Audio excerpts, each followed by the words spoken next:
welcome to our webinar, which is titled Introduction to Trauma-Informed Approaches in Research. I've got some quick housekeeping reminders to run through. We do have a lot to get through in this hour, so forgive me for going at all of this at a pace. Our presentation today is scheduled to run until 11 o'clock. The session is being recorded, so please do remember to keep your microphone on mute so we don't pick up any background noise. As well as having time dedicated to questions at the end of the session, we do have a reflective exercise near the beginning, and we'd be really keen for people to, if you're comfortable to, add things into the chat or potentially put up your hand if you're feeling that you can, to interact with us in that way. If you're watching this back on a recording, please do take the time to engage with the activity via the QR code that we'll show at the end of the YouTube clip. We'll be sending out slides today, and there are a number of references that we won't reference or won't show as part of the presentation, but they'll come out in the slide pack. And we're trying to prioritise getting through the content, so that's why we've done things that way. So again, for anybody watching the recording back, please do wait till the end to get that QR code, and you can fill in the evaluation form, which will come out with the slides, and you can add your comments to that. During the webinar, you can access closed captions by clicking More on the Teams toolbar, then Language and Speech, then CC Live Captions. That'll also appear in the chat. Our presenters today are really keen to share their experiences and examples of the work in this area. And so in the interest of time, I'm going to keep the introductions very brief. This doesn't come close to covering everything that these people are doing in this space and the excellent experience and things like that they're bringing. So Megan Kenny is a Senior Learning and Development Officer at Research and Practice, where she supports the development of evidence-informed resources for use in research. Megan has worked in academia for various charities and Public Health England, and she is led on various research projects, including working with the survivors of trauma. Dr. Helen Close is the strategic lead for social care and a core methodologist, with expertise in applied health and social care, public involvement, co-production, and working with adopted children and families. And it's on that latest area that Helen will be focusing her presentation today. Alex Bevan-Nichols is the Public Involvement and Engagement Manager, and she's also based at the RSS Hub here in Newcastle. And just for a kind of a bit of warning before we start the webinar, we do want to model best practice within this. So for anybody who is needing support following the presentations, Helen can be contacted on the topic of adoption. Alex, and we have Kasia Kurowska from the Specialist Centre, who can be contacted for any researchers or public contributors or anybody else who wants some support, and their information will appear in the chat at the end of the webinar. Please also feel free to take a break from the presentation if you need it. We realise that discussing sensitive topics can affect us all in different ways. So I'll now pass on to Megan to start sharing the content for today's webinar. Thank you. So just as a bit of a starting point, I know that we've not got a lot of time today, but I just wanted to ask before we dive in, what does trauma mean to you? So you can feel free to use the chat, or you can share your observations verbally if you want to just unmute. But just to get us to start to think about, what does trauma mean? So I'll just give us a minute or so for that, because we are very tight for time. But just to get us thinking about that. And if I make it so I can see the chat. And also something, yeah, that's brilliant. Something that deeply affects you in a negative way, that is overwhelming, absolutely. A future emotional response, that's, yeah. Also nice that people are responding. Always nice in webinars. Yeah, brilliant. So feel free to keep leaving these responses. And I think what this has shown is really the sort of main argument about being trauma informed, which is that there is such a wide range of ways to conceptualize trauma, what might be experienced as traumatic. So when I say I'm defining trauma, please bear that in mind, that this is not an exhaustive definition, but just for us to contextualize this today. And I think people in the chat have really touched on a lot of the key points here. According to the UK Trauma Council, trauma refers to the way that some distressing events are so extreme or intense that they overwhelm a person's ability to cope, and this results in lasting negative impact. And the sorts of events that traumatise people are usually beyond their control. So this could include abuse or assault. It could be terrorist attacks, experiencing war, natural disasters, serious accidents. The list, goes on. And it's also important for us as trauma-informed researchers to recognise that events can happen to us as an individual, things like a car accident, for example, that can cause trauma, but also things like racism and other forms of group hatred and discrimination can result in traumatic responses as well. And the effects of trauma can be short, medium or long term. So there will be an immediate response to a traumatic event, and this may last for a short duration. But we also know that this traumatic response can extend into a prolonged duration that results in various physical, emotional and psychological impacts.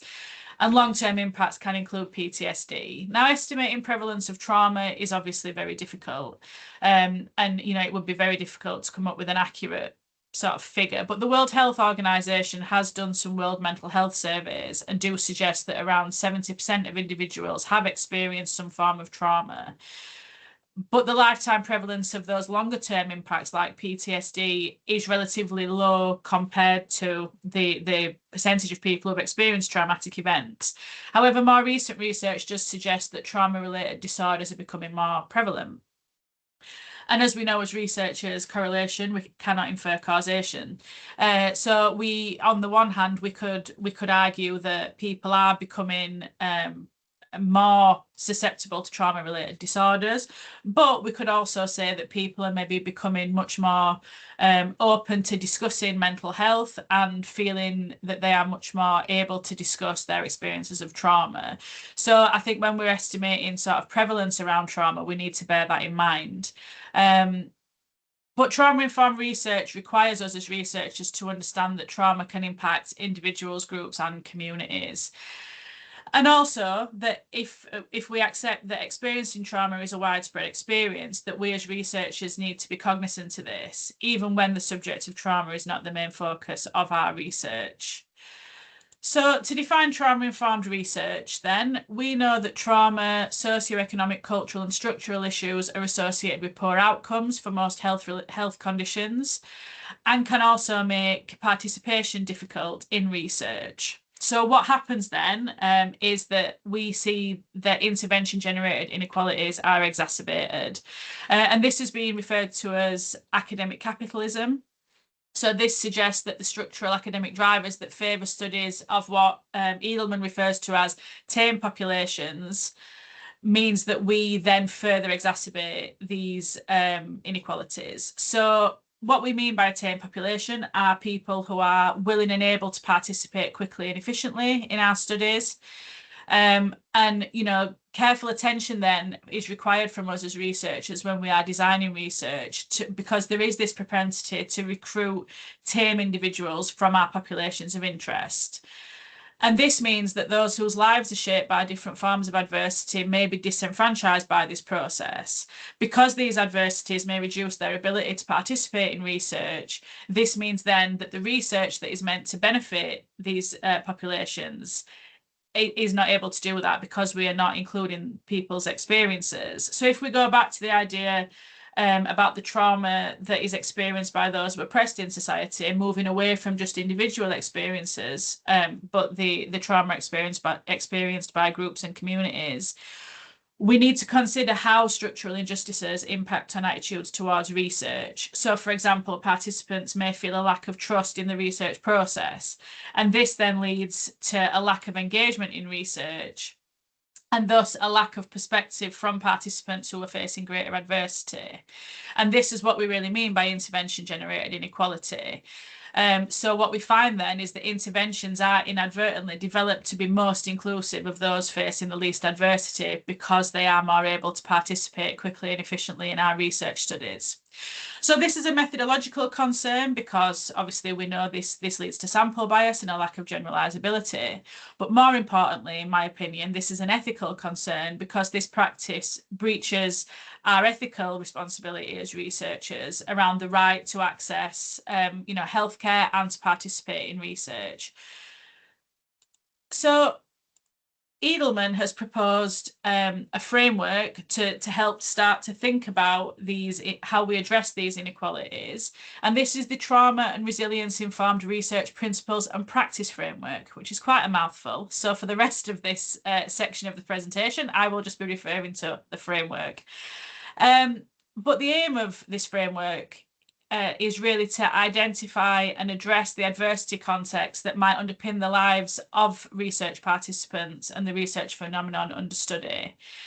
And a key idea and assumption of this framework is the idea that the research context can exacerbate or present new adversity to participants. So without careful attention, the research context could re-traumatize participants or negatively impact participation from those who face trauma or who face chronic adversity. But on a positive side, research when done through a trauma and resilience informed lens can be a site that can maintain and foster resilience by transforming aspects of adversity. So as I mentioned earlier, researchers may wish to consider that research practices, regardless of our topic or methodology, can easily accommodate an assumption of pre-existing trauma, acknowledging this possibility in contact with all participants.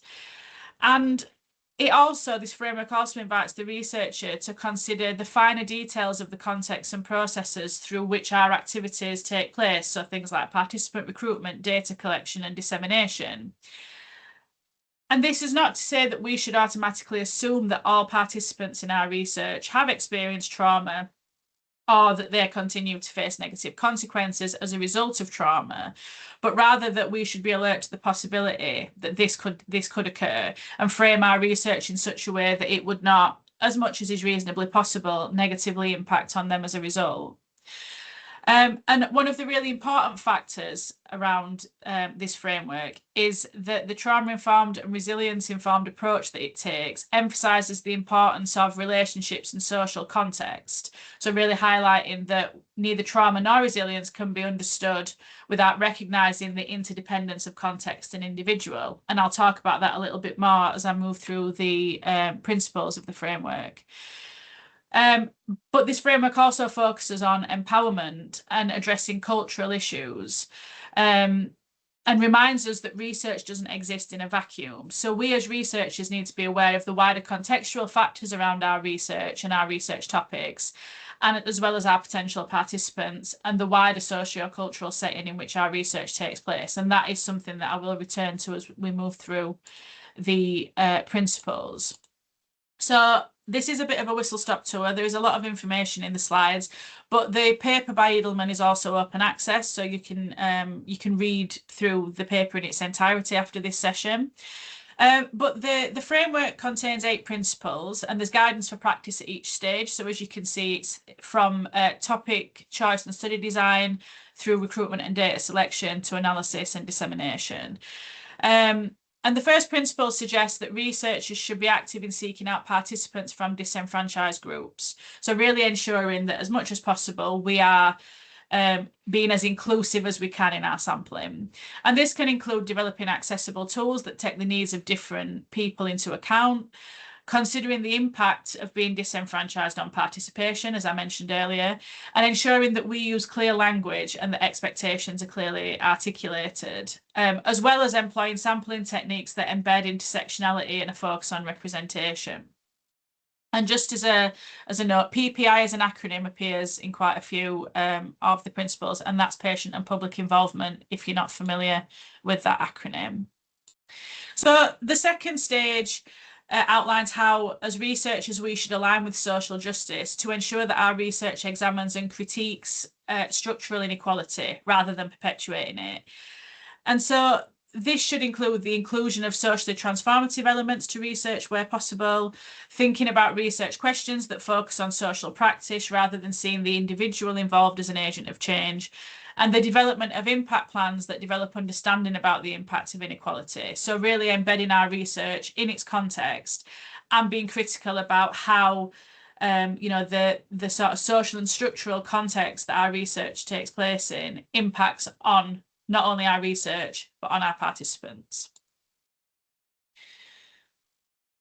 The third principle frames the researcher-participant relationship as relational, and this really seeks to destabilize the sort of hierarchical power imbalance that can take place in research.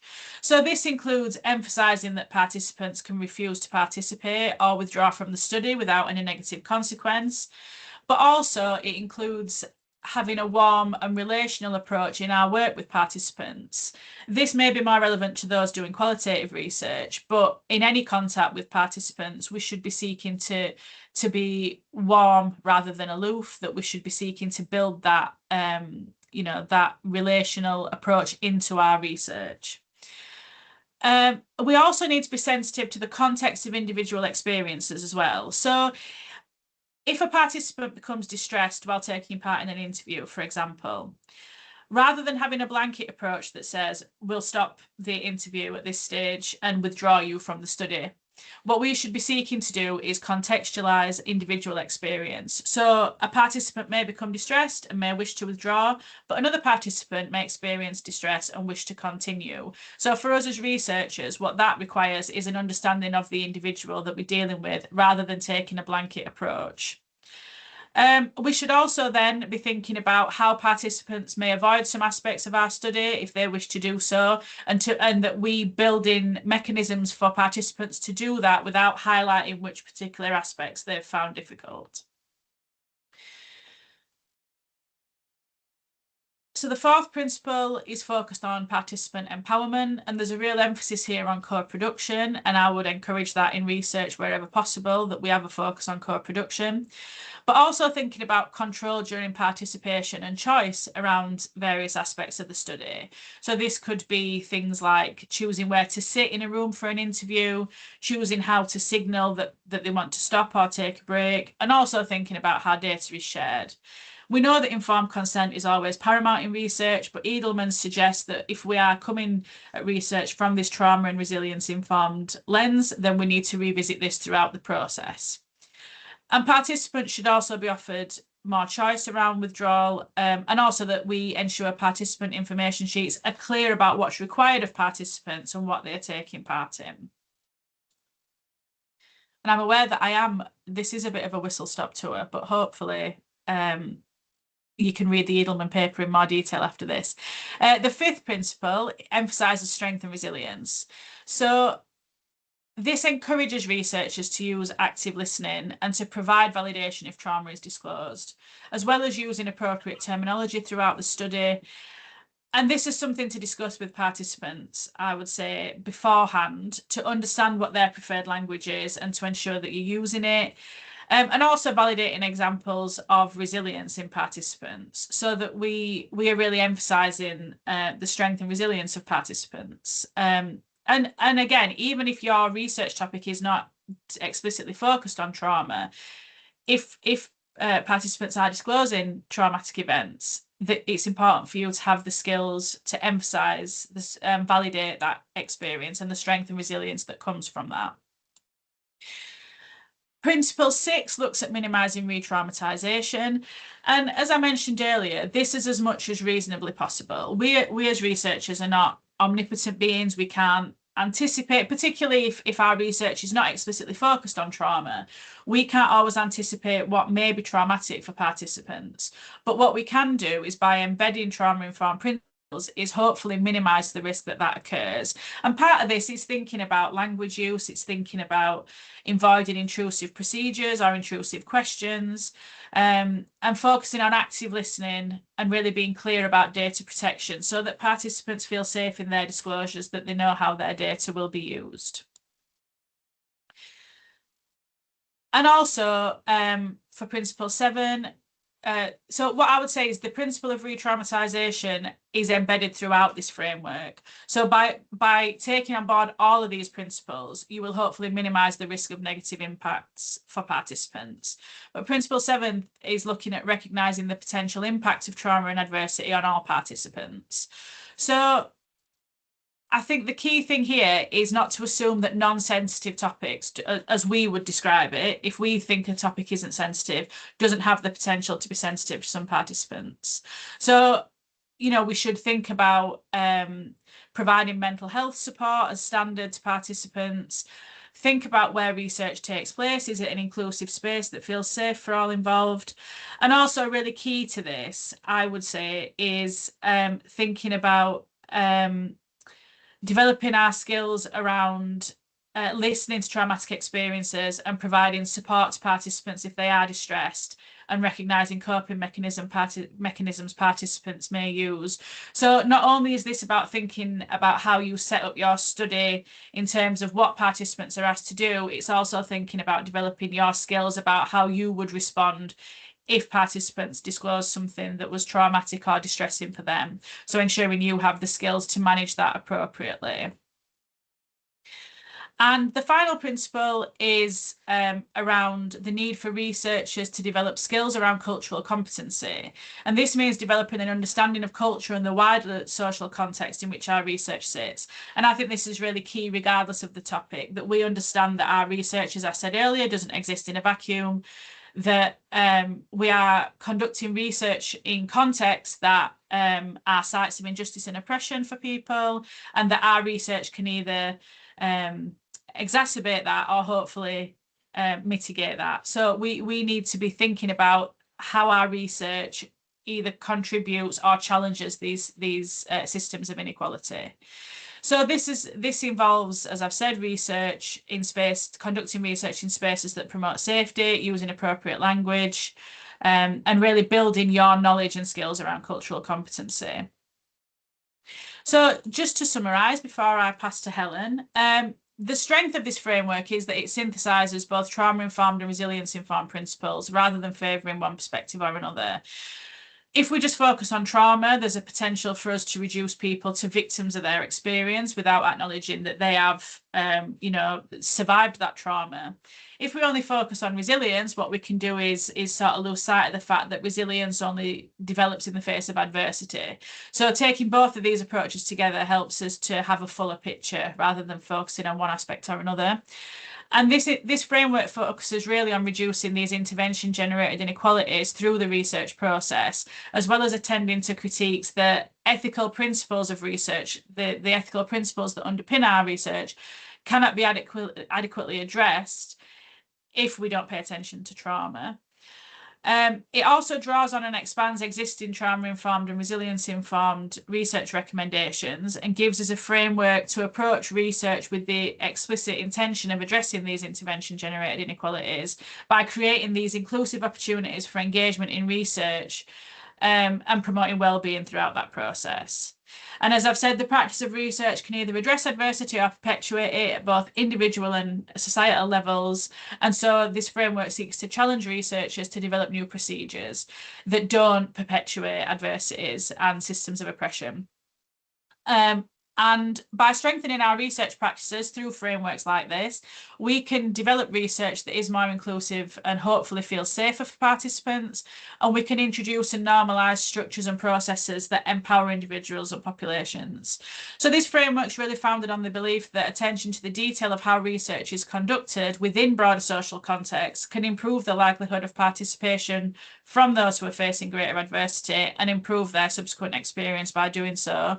And in doing this, it reframes health and social research as a social justice activity, one that actively seeks to reduce intervention-generated inequality and uses research practice as a means to tackle inequalities through inclusivity, empowerment, and safety. So on that note, I will pass to Helen, who's going to talk to us about an excellent toolkit, and I'm very excited to hear from you, Helen. So thank you. Thanks very much, Megan. Sorry, so I'm gonna kind of pick up that baton, really, that challenge, I guess, that I think Edelman poses to researchers to ensure that we're doing trauma-informed work in a trauma-informed way. And so I'm going to talk about a trauma and healing-informed co-produced toolkit for research. I'm leading on a program, an exciting program of research called See Me to Care for Me, which really aims to improve the lives of adopted children, young people, and families. And so we've taken Edelman's framework, and we've tried to develop a co-produced toolkit, which I'll talk about now. We've co-produced this in collaboration with ARC Adoption Northeast, which is a voluntary adoption agency, and with the Belay Foundation, which is a national charity for adoptive families. I should also say that I'm an adoptive parent myself, so some of what I'm talking about, I guess, comes from a position of expert by experience as well as a researcher. And I should also say that I'm not a counsellor, I'm not medically trained, and so right from the start, it seemed to us to be very important to work with clinical psychologists and with trauma-informed psychotherapists who became an integral part of our team, and that was really important for us to kind of protect that vitally important boundary between research and between healing and therapeutic interventions, and how we navigate that within a kind of research governance framework. And I'll talk about a little bit more about that in a moment. So why is trauma an issue in adoption research? Well, we know, unfortunately, that many of our young people will have experienced some form of trauma, usually over a sustained period of time. And I think really key for us is the kind of the idea that trauma can be infectious. So we talk about this in terms of vicarious or secondary trauma, and this is a reality for many adoptive parents and siblings, and for therapeutic practitioners.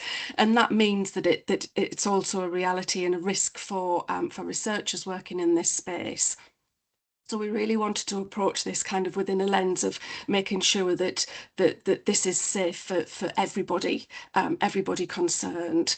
And we know that trauma lives in our nervous systems, so and it's experienced on a bodily levels. And I think that we felt quite strongly that that's something that isn't always fully recognised within research ethics and governance. And so we wanted to use the Edelman's framework kind of very much within that lens.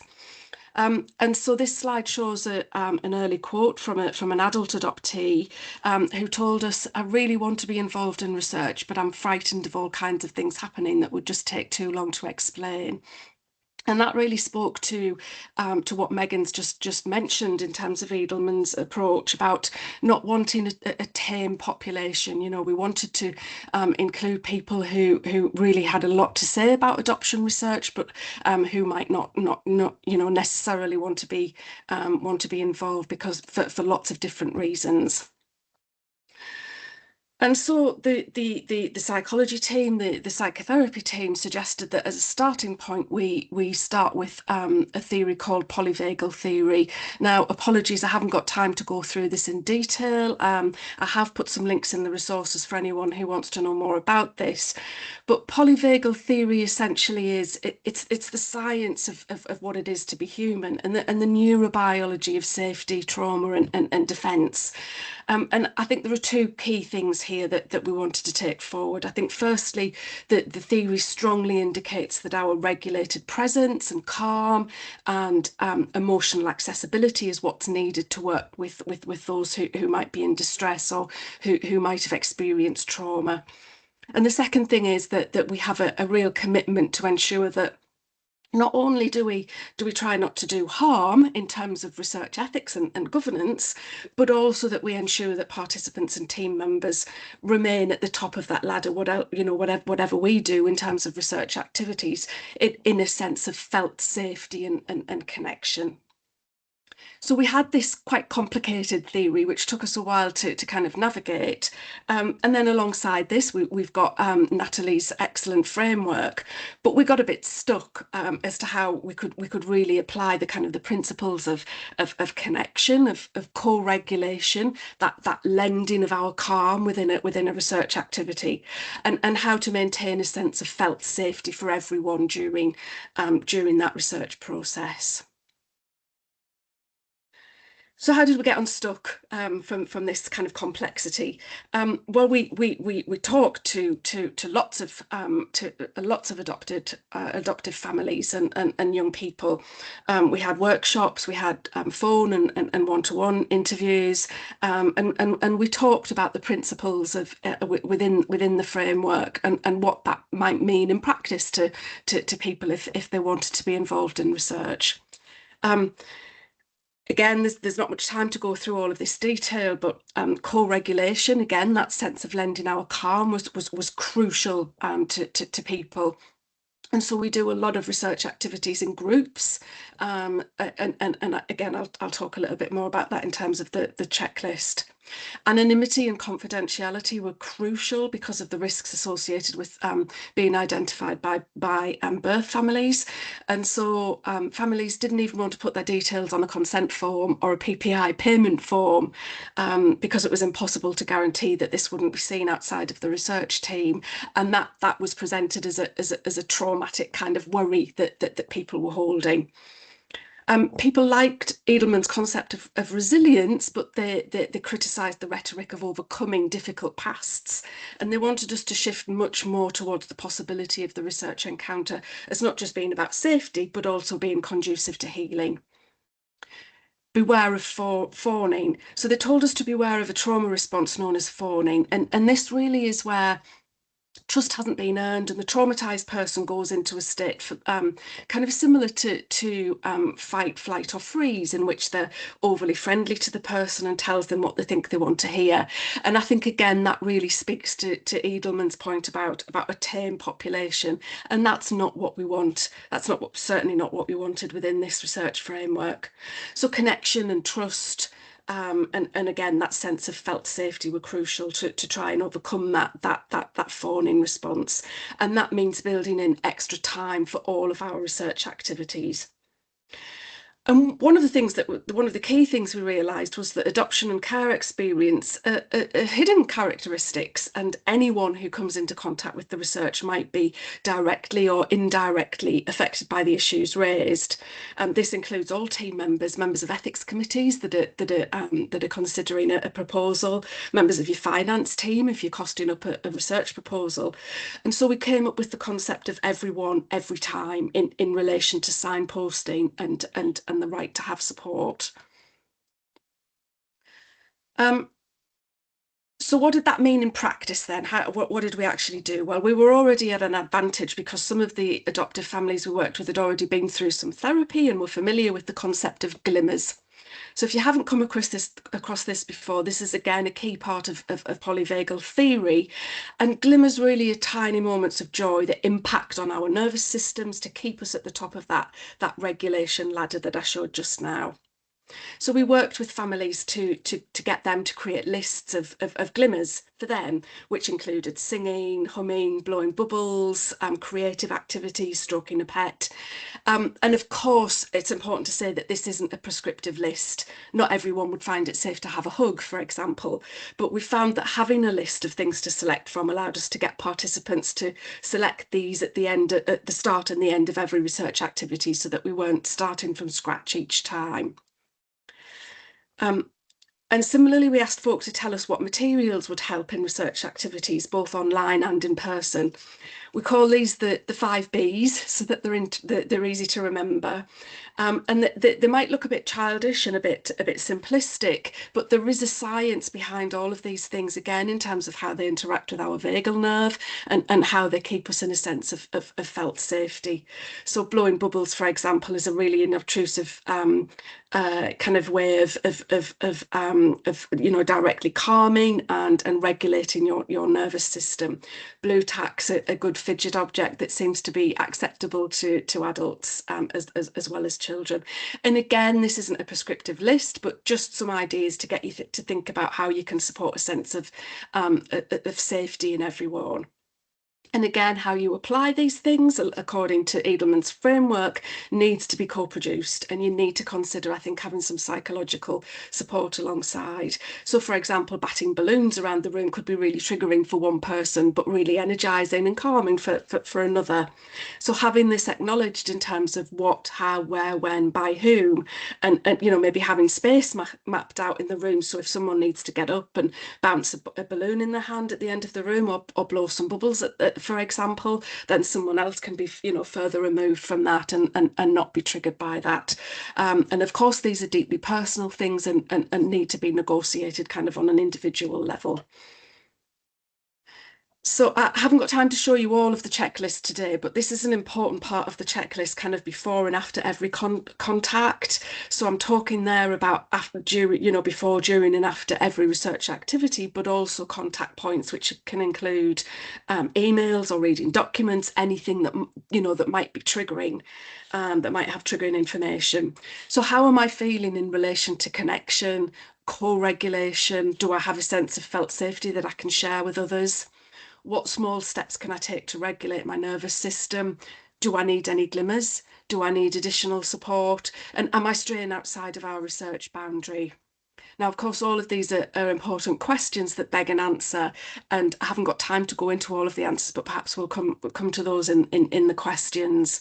And you need to, perhaps develop a pathway of what to do if the answer to any of these questions is yes. In terms of pre-research activity, the checklist that families came up with were to provide detailed information about the venue if you're meeting in person. Again, think about consent. If that's written consent, where will the information go and how will it be handled?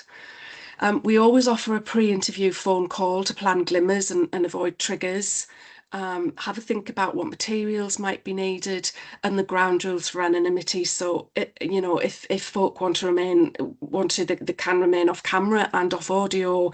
Some of our families prefer to interact via chat because they're living with so much trauma at the moment, and that's just better for their nervous systems.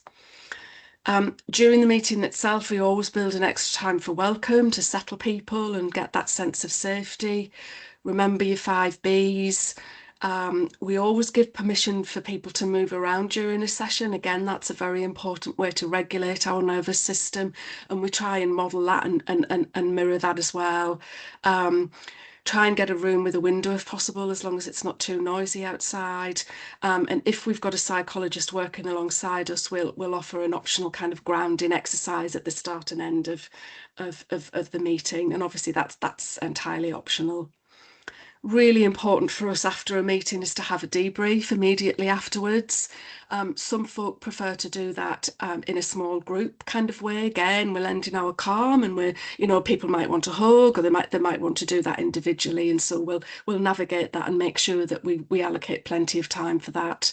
We always give signposting information and support to people, and we try and give regular follow-up to maintain connection and safety right throughout that important research cycle. And then just finally, just some very kind of brief tips really to consider. I think it's really important to consider boundaried psychological support accessible to every team member, including admin staff, finance staff, anybody that's going to have an interface with your study materials. And I've provided examples in the resources of studies that have actually costed in that support to actually do that. Consider a support person for participants. I think that's really important when you're building trust and trying to get that sense of safety.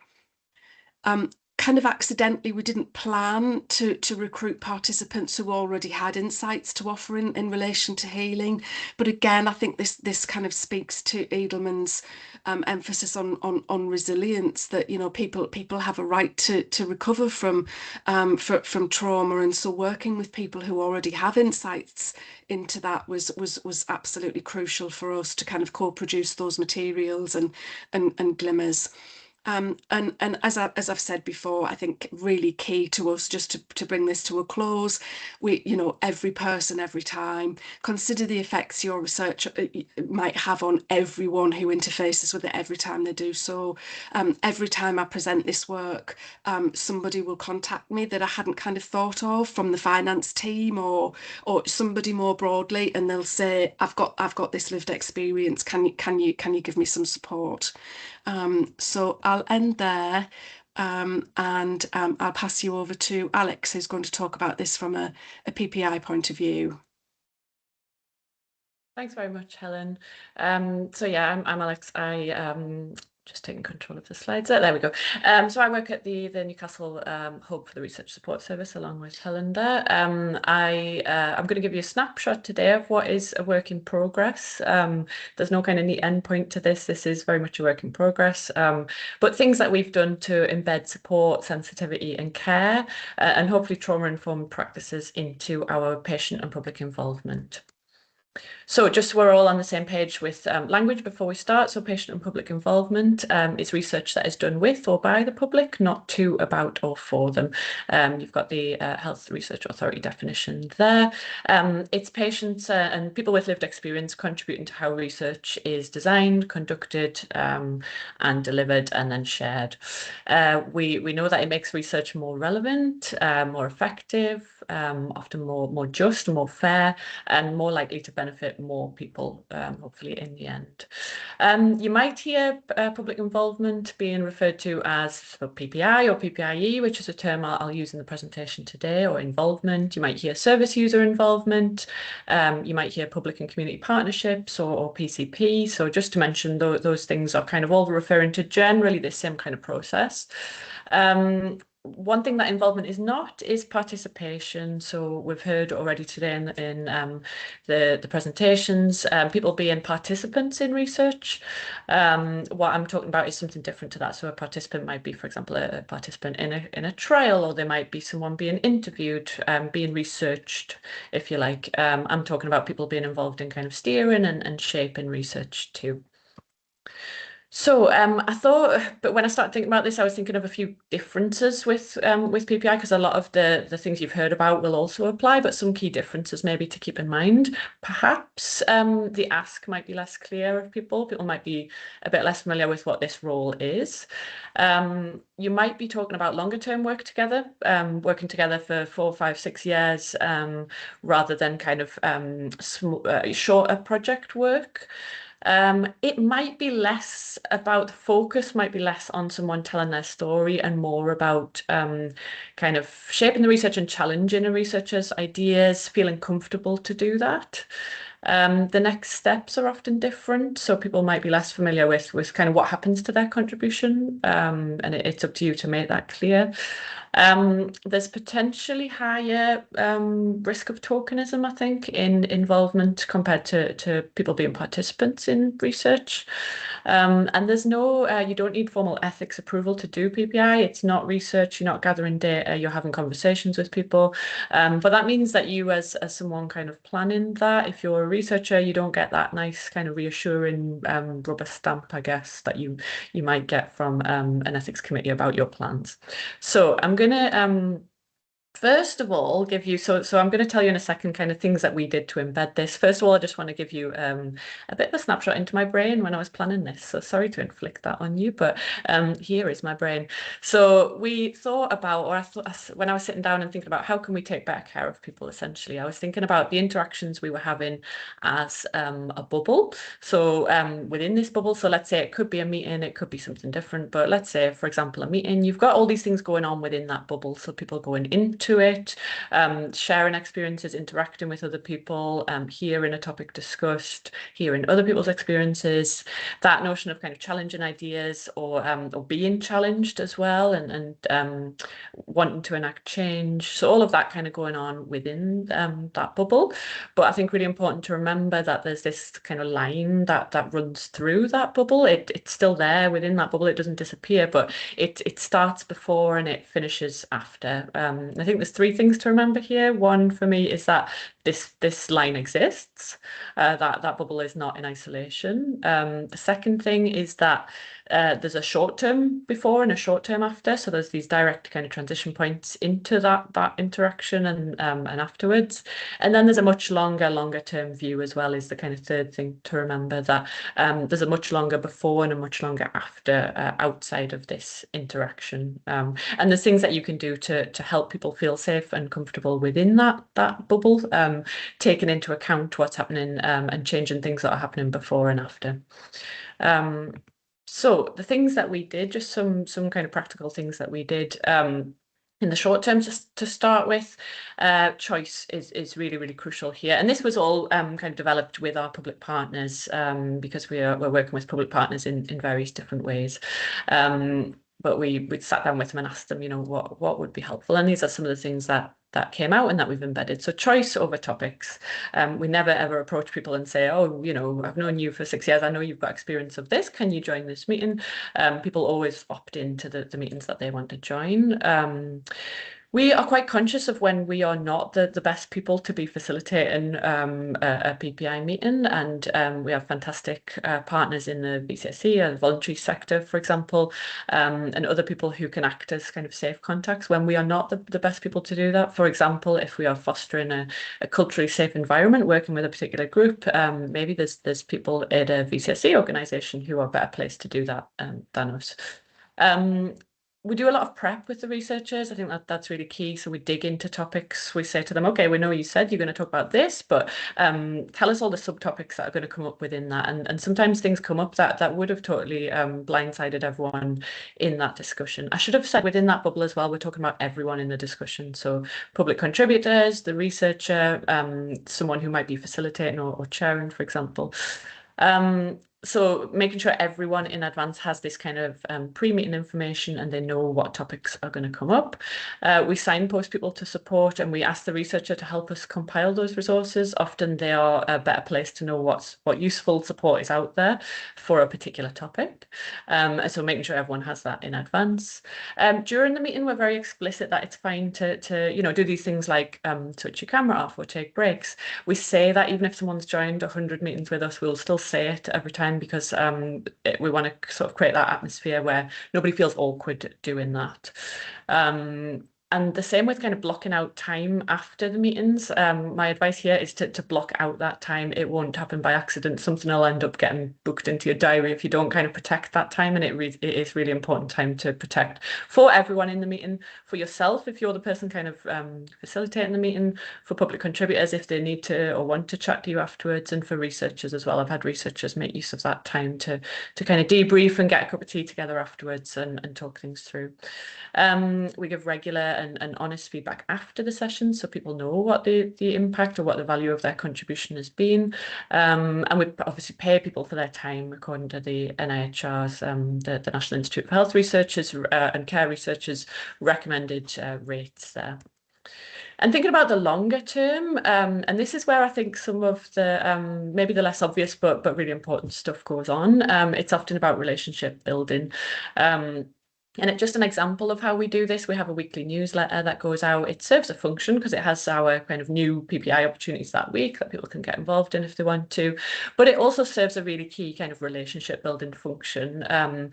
People send things in, we share them with the rest of the public contributors, photos, recipes, poems. We had just this week, one of our Iranian public contributors shared a piece that she'd written about Iranian and Kurdish New Year, Nowruz, and she wrote a poem about her experience of kind of living in a diaspora and her feelings, her memories, her grief. So, you know, these kind of things are shared within that newsletter. We want to say to people, we want your whole self as part of this group. Whatever you want to share with us, this is a way that you can, you know, help share your story as well. We give individualized support, so there's no kind of blanket way we do things. We get to know people, we get to know their story if they want to share it with us, and we don't assume how they want to be supported. We consider power dynamics in event planning, for example. We think about the potential impact of trauma in kind of wider communication and engagement, not just in meetings, and we show flexibility and you know, make it clear to people that it's okay. You know, we don't see that as a problem if their communication is impacted outside of meetings. We're very transparent in our decision making. I think that's something that people have told us they really value. We're very honest with people if something has to change or we're bringing in something different. We give people lots of warning, and we're very transparent about that. And we think about the people's contact points across their whole journey with us. So that could be, as people have already mentioned, a contact in finance, or it could be somebody in HR if somebody is doing, for example, a right to work check or something like that. And we kind of champion trauma-informed practices across that pathway, and we have those conversations with colleagues. We are the person that you know, advocates for that and make sure that that's happening. So that was a very quick whistle stop to a few reflections on our experience, and I'll be very quick so we've got time for questions. Sensitivity and care are not the whole picture, but it's certainly where we started. We didn't start coming to this thinking of it as trauma-informed practice. The more we learned about that, the more we realised the overlap and the extra things we could do to support. But it's kind of it was our first step on this pathway, and I want to give you a note of hope, I guess, that can be your first step into this as well. Of taking better care of people. Openly say what's fine, what's encouraged, what's not okay. Like I say, saying that, being explicit with that in meetings. Don't assume that people will think of that as a given. Champion that trauma-informed practice with colleagues, and thinking of this as a way of working rather than a rigid policy or a checklist for, you know, this is something, it's a culture, I guess, that that we have been trying to bring about here. I've said that this is quiet work. I guess what I mean by that is that it's often subtle and long-term and going on in the background, and it's quite hard to demonstrate and takes extra time, but it's incredibly important to do. So my message here is, don't let the fact that it doesn't have a neat start and end point, and it doesn't culminate in a nice, easy LinkedIn post or something like that. Don't let that put you off doing it, because it's incredibly important work to do, and it will make people feel more safe and comfortable. Believe it, back yourself that this is the right thing to do, even if people are asking you to justify the value of it. Ask for help as well. Don't be afraid to ask for help with this. Ask your public contributors that you're working with, ask other colleagues, ask voluntary sector partners who are incredible at doing this already. Ask for support if you're eligible for it from the Research Support Service as well. We can give you some support there too. So I'm gonna end, and there is a link to the Research Support Service in the resources you'll get at the end. I'll end there and hand back to Nicola. Thank you. Thank you, Alex. A huge amount of information there and things for people to take in. Thank you so much to the three speakers today. We've already had some questions come in the chat, and really keen to use these next few minutes wisely and get as many questions from hands up or questions in the chat as possible. But I'll get us started. So Angela asked a question about managing expectations, and I think it's coming from the standpoint of taking care that the researcher doesn't become a therapist. Angela, if you want to add anything, please feel free to come in. But can I ask somebody from the panel to address that one? Well, Angela? Yeah, it's about competency, really. It's understanding how far the researcher can go. So it's about them understanding their own competency in that area, so they don't let the participant down, if you like. Can I respond to that from the viewpoint of our research? Thanks, Angela. That's a really important point, and I didn't really have time to go into that, but that's something that we've worked very hard on with our team of psychologists and psychotherapists, both in terms of I suppose maintaining firm boundaries between research and therapy, for from the participant point of view and also from the researcher point of view, and I think you're right. I think it is about kind of knowing yourself and having that self-awareness, but for us it's also having built-in check-in points with the psychology team to kind of to be able to take things to them and say, am I straying over those boundaries? What do you suggest that I do? Does that answer your question? Yes, yeah, thank you. It's very much when there isn't that backup support, really. So it's just when people go in to do research in this way, they don't just think, I've gone on the training, I've done a bit of volunteering, I can handle this person's trauma, and the person thinking, by talking about this, my trauma is going to be fixed, if you like. It's just managing those expectations. So thank you for that. Absolutely. There's a question from Kirsty in the chat. I think we've probably addressed that. She's asking for evidence of use of the framework, and Helen, I think you took us through how the TRIP framework had been adapted for your purposes. So I'll move on to the question from Ruth.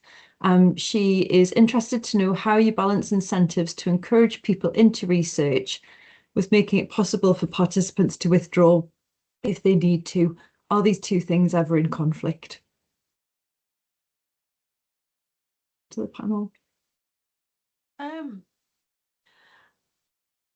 think people would not be being honest if they said it weren't a massive disappointment when people withdraw from research when they've done the taken part, because obviously that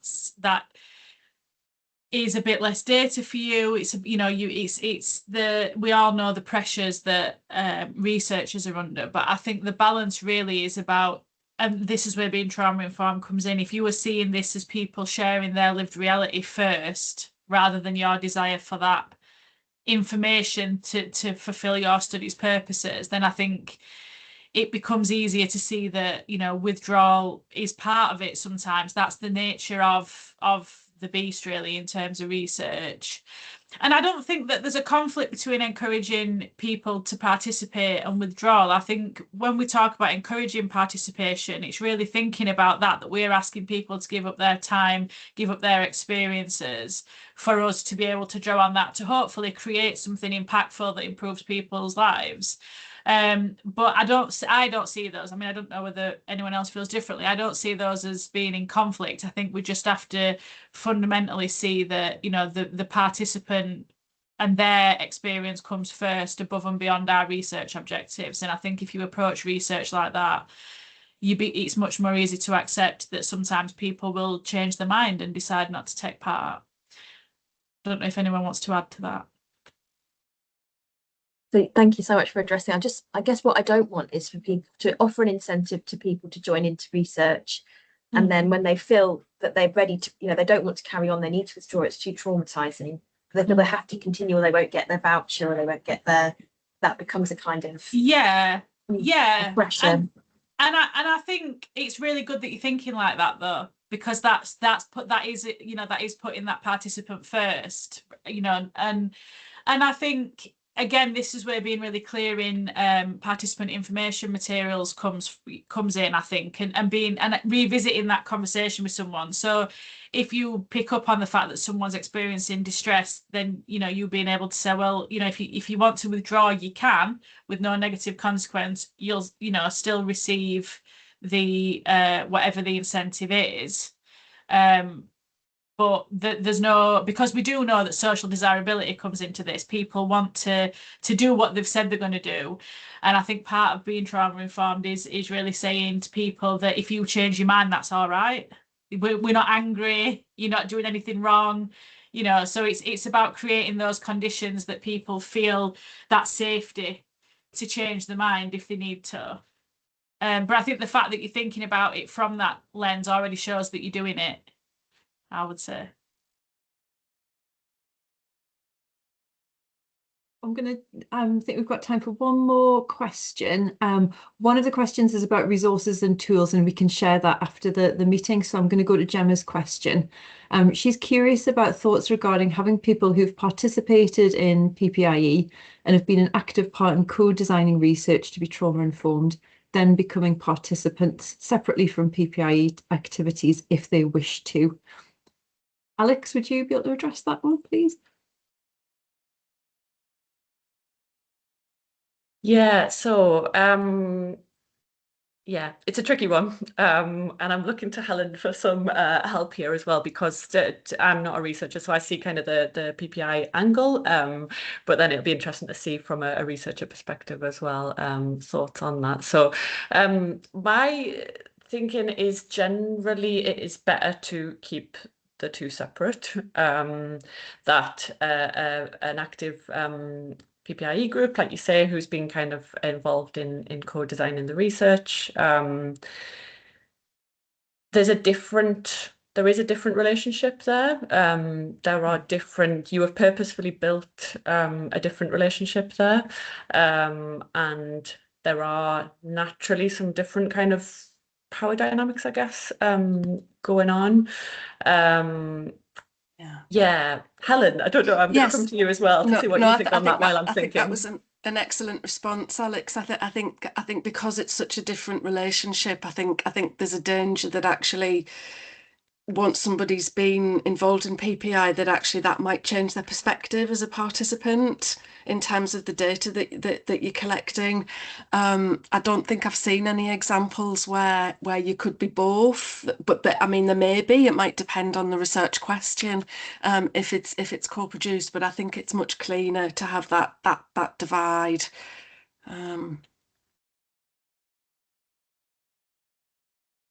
Thank you both. I know we've gone on to a minute past 11, so we've gone a tiny bit over time. Thank you so much to our speakers, Alex, Megan and Helen, and thank you to you all for attending. It's been another really informative webinar session. We'll send slides and further information out as we said we would. And just to let you know, our next webinar is scheduled for the 21st of April. That's Learning Disability Inclusive Research. The links will be shared on LinkedIn and in all the usual places. So we really hope to see you there. And just a reminder to share your feedback on the evaluation form. So thank you once again, everybody.